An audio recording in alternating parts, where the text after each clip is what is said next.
Partnership जो उनकी रही, बाय गॉड, सूर्य कुमार यादव और रोहित शर्मा ने आज बड़ा मनोरंजन किया सब मुंबई के फैंस का।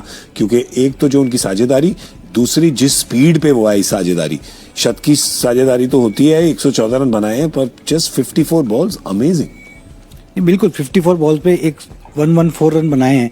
सबसे बड़ी चीज यही है कि वहीं पे मैच खत्म कर दिया ना। रोहित शर्मा ने शुरू में ही मैच खत्म कर दिया, जिस तरह से उन्होंने बैटिंग करी। उसके बाद सूर्य कुमार यादव को अगर ऐसे प्लेटफॉर्म मिलता है तो वो छोड़ते नहीं है। पता है कि आपको बॉम्बे में बैटिंग करनी है, किस तरह के घर में खेलते हैं, इतने सालों से खेलते हैं, उन्हें पता है कि कैसे। बिल्कुल अश्विन के सामने थोड़ा तो बहुत दिखा कि वो रिस्पेक्टेड डील, बाकी और किसी के वो बॉलर को उन्होंने बख्शा नहीं। उन्हें पता है कि कौन सी बॉल कहाँ मारनी है, कैसे खेलनी है। और सबसे अच्छी बात ना, रोहित शर्मा ने मुझे लगता है कि सर्कल में ही मैच को बहुत ज्यादा पावर प्ले में अपनी तरफ कर लिया था।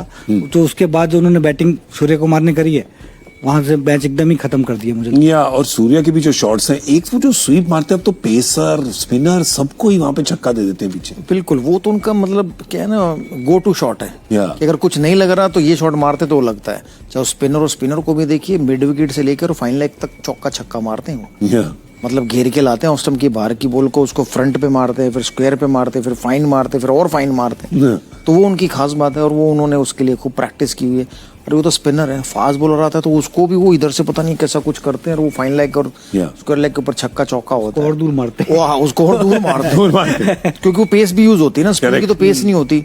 तो वो उनकी एक क्लास है कि वो उन्होंने एक बारी, मुझे याद है, मोनी मोरकल को लगाए थे। हम दिल्ली से खेल रहे थे, कोलकाता से मोनी मोरकल को शॉट लगाए थे। मोनी मोरकल की मतलब what kind of shot he played है, where I bowl outside of some length and he picked from there, hit me over fine leg। वो परेशान हो गए, बौखला गए, उसके बाद उनसे बॉलिंग ही नहीं हुई। क्या मतलब डिमोलराइज कर देते हैं बल्लेबाज को अगर ऐसा शॉट पड़ता है। वो कब मैं कहाँ डालूं, मेरी बेस्ट बॉल को उसने ऐसे छक्का मारा, आउट ऑफ सिलेबस आ जाते हैं ना वो बॉलर को। बिल्कुल बिल्कुल। तो वो उनका एक ट्रेडमार्क शॉट है, गो टू शॉट है, जो किसी भी बॉलर को मारते हैं तो फिर उस बॉलर के बाद उसको लगता है अभी फिर मारेंगे तो वो यॉर्कर माने जाते हैं, वो फुल टॉस पड़ जाती है, वो फ्री हिट हो जाती है फिर। But Veeru, how difficult is it? इसकी मुश्किल कितनी है, स्पेशली स्पिनर को या पेसर को ऑफ स्टंप के बाहर से बॉल कैसे फाइन लेग पे मारना? बहुत मुश्किल शॉट है। मैं विकेट की बॉल को भी स्वीप मारते सोचता था, या टांग की बॉल को भी स्वीप मारते सोचता था। ये सोचिए ऑफ स्टंप की बाहर की बॉल को स्वीप मारते हैं, मतलब कितनी जल्दी ये बॉल पिक करते हैं कि इनको बहुत जल्दी आगे से बॉल उठानी पड़ती है पीछे भेजने के लिए। क्योंकि अगर बॉल आपके पास आ गई तो फिर आपकी बॉडी में लगेगी, जाएगी नहीं। तो इसका मतलब कितनी आगे से, मतलब कितनी जल्दी पिक करेंगे लेंथ को और लाइन को, ताकि वो उसको मिडल करे बैट से और पीछे जाए। बहुत डिफिकल्ट शॉट है, सिर्फ देखने में आसान लगता है, जब आप खेलने जाओगे ना।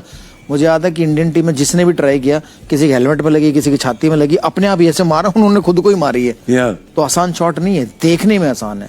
तो इसके लिए बहुत सारी प्रैक्टिस चाहिए होती है, जो कि सूर्य कुमार यादव करते होंगे।